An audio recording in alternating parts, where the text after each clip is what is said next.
এই ময়লা আবর্জনা আমাদের বন্ধু হতে পারে না, ঠিক তেমনি ইন্ডিয়া বাংলাদেশের কোনোদিনও বন্ধুত্ব হতে পারে না। বাংলাদেশের সাথে ইন্ডিয়ার বন্ধুত্ব ছিল কতদিন? স্বৈরাচার ছিল যতদিন, স্বৈরাচার শেখ হাসিনা যতদিন ছিল ঠিক ততদিন ইন্ডিয়ার সাথে বাংলাদেশের গভীর সম্পর্ক ছিল। স্বৈরাচার শেখ হাসিনা অনেক দিত, অনেক দিত, মোদিকে অনেক দিত, যত মালামাল আছে সব দিয়ে দিত। সেই স্বৈরাচার শেখ হাসিনা পদত্যাগ করলো, দেশ ছেড়ে ইন্ডিয়াতে জায়গা পেল, অন্য কোনো দেশের জায়গা পেল না। ঠিক মোদি সহ্য করতে পারলো, মোদি সহ্যই করতে পারছে না যে শেখ হাসিনা কেন আমার দেশে এসে এইভাবে উঠে পড়ে বসে আছে।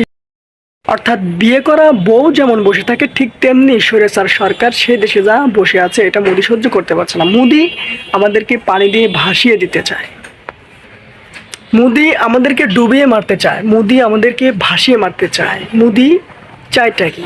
মোদি আমাদের দেশের অর্ধেক চায়। স্বৈরাচার শেখ হাসিনা সেইটা রাজি হয়েছিল, কিন্তু ডক্টর ইউনূস তো রাজি হবেন না, মোদিকে সেইভাবে লিখে দেবে না, সেইটা সহ্য করতে পারছে না। এখন যত বাদ আছে সব বাদ ছেড়ে দিয়ে বাংলাদেশি মানুষকে ভাসিয়ে মারার চেষ্টা, এটা মোদি। এটা হচ্ছে পরিকল্পিত, এটা এমনি ভেঙে যায় না, এটা পরিকল্পিতভাবে ভেঙে দেওয়া হয়েছে। এই বাঁধটা, এই বাঁধটা ভেঙে আমার হাজার হাজার মা বোন, মা তার সন্তানকে রক্ষা করতে পারছে না, বাবা তার সন্তানকে রক্ষা করতে পারছে না। এই হচ্ছে পরিস্থিতি আমাদের দেশের এখন বর্তমান হয়েছে। দোয়া করি এই পরিস্থিতি থেকে আমাদেরকে আল্লাহ পাক রব্বুল আলামিন রক্ষা করুক। পরবর্তীতে ইন্ডিয়ার সাথে আমাদের মোকাবেলা হবে এবং আমাদের এখান থেকে চলে যাওয়া হবে। ইন্ডিয়ার প্রতি ধিক্কার জানাবো আমরা।